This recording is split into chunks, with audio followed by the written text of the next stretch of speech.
Hello friends, welcome to my YouTube channel AV Academy. दोस्तों, मैं हूं श्वेता और आप सभी का स्वागत है मेरे यूट्यूब चैनल एवी एकेडमी के साथ।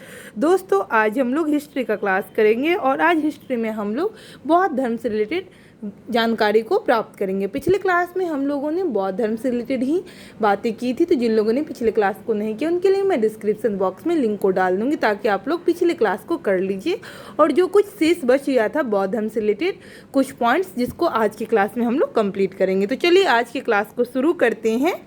बौद्ध संगतियाँ को जानते, जिसमें हम लोग जानेंगे कि कौन से बौद्ध संगति कब हुई, कौन से स्थान पे हुई, इसके अध्यक्ष कौन थे और शासन। तो प्रथम बौद्ध संगति 483 ईसा पूर्व में हुई राजगृह में, और इसके अध्यक्ष जो थे जो महाकसस्प थे और शासन अजातशत्रु। द्वितीय बौद्ध संगति जो है जो 383 ईसा पूर्व में हुई और यह वैशाली में हुई, और इसके अध्यक्ष थे साबक मीर, और यह उस टाइम जो शासन था जो कालाशोक का था, कालाशोक का शासन था।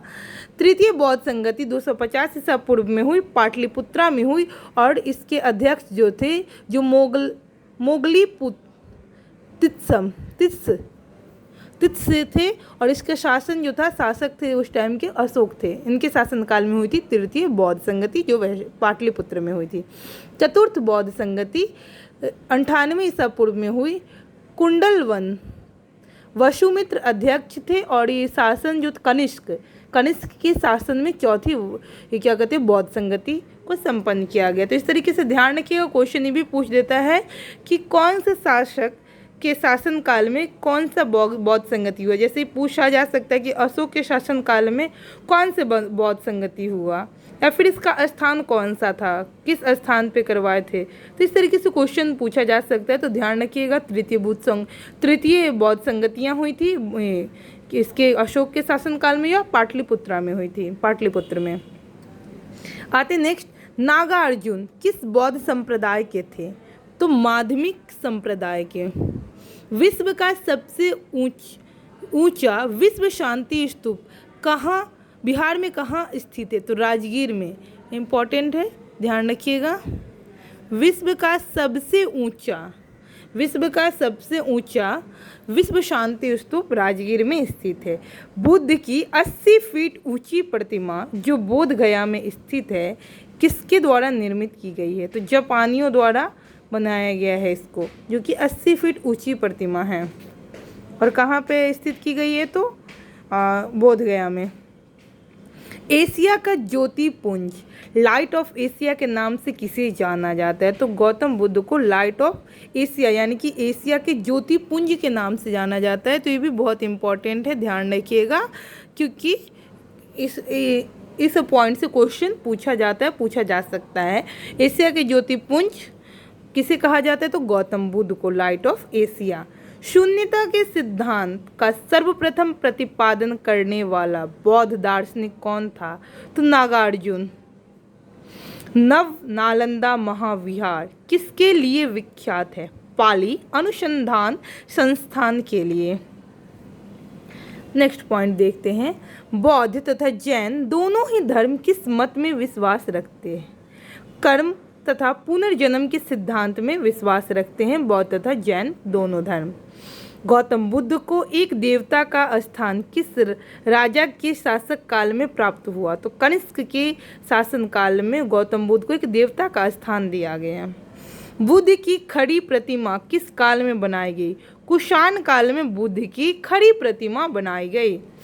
नेक्स्ट पॉइंट है, प्रथम शताब्दी ईस्वी में किस भारतीय बौद्ध भिक्षु को चीन भेजा गया? तो नागार्जुन को। प्रथम शताब्दी ईस्वी में नागार्जुन को भारतीय बौद्ध भिक्षु के रूप में चीन को भेजा गया।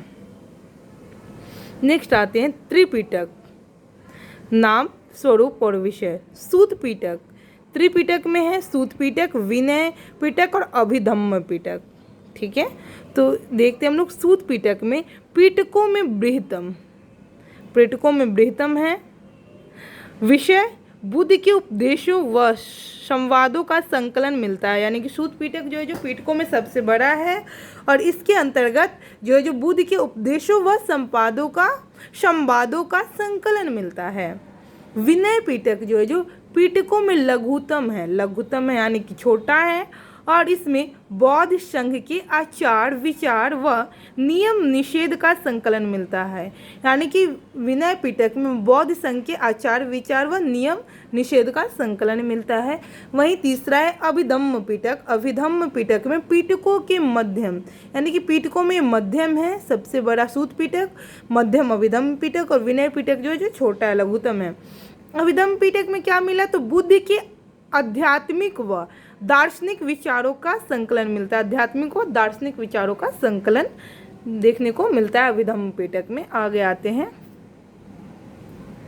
बुद्ध के जीवन पर किन 4 दृश्यों का अत्यधिक प्रभाव पड़ा तो वृद्ध व्यक्ति, बीमार व्यक्ति, मृतक व प्रसन्न चिंत सन्यासी का क्या कहते हैं, इन चारों का बुद्ध के जीवन पर अत्यधिक प्रभाव पड़ा। मगध के किस राजा ने बुद्ध के निवास के लिए वेलुवन नामक महाविहार बनवाया तो बिंबिसार ने। संघ में प्रवेश करने वाली प्रथम महिला कौन बनी? प्रजापति गौतमी जो है जो संघ में प्रवेश करने वाली पहली महिला बनी। तो ये भी इम्पोर्टेंट पॉइंट से ध्यान रखिएगा, क्वेश्चन पूछा जा सकता है। तो संघ में प्रवेश करने वाली पहली महिला कौन बनी तो प्रजापति गौतमी। बुद्ध ने अपने जीवन में अंतिम वर्षा ऋतु कहाँ व्यतीत किया तो वैशाली में यह अंतिम वर्षा ऋतु को व्यतीत किए। संसार अस्थिर व क्षणिक है, यह मान्यता बौद्ध धर्म से संबंधित है। यानी कि संसार स्थिर है और क्षणिक है। नेक्स्ट देखते हैं, बुद्ध के जीवन की घटनाएं एवं उनके प्रतीक को जानते हैं। ठीक है, तो ये घटना है एक साइड और दूसरा प्रतीक बताया गया है। तो गर्भ हाथी का प्रतीक, जन्म कमल का प्रतीक, निर्वाण पदचिन्ह का प्रतीक, प्रथम प्रवचन चक्र, ज्ञान प्राप्ति बोधि वृक्ष, यौवन षांड, समृद्धि शेर, मृत्यु स्तूप और गृहत्याग घोड़ा। तो इस तरीके से हम लोगों ने जाना बुद्ध के जीवन की घटनाएं एवं उनके प्रतीकों को। नेक्स्ट आते हैं, गांधार कला में बुद्ध को प्रतिबिंबित किया गया ग्रीक रोमन शैली में। गांधार कला में बुद्ध को प्रतिबिंबित किया गया ग्रीक रोमन शैली में।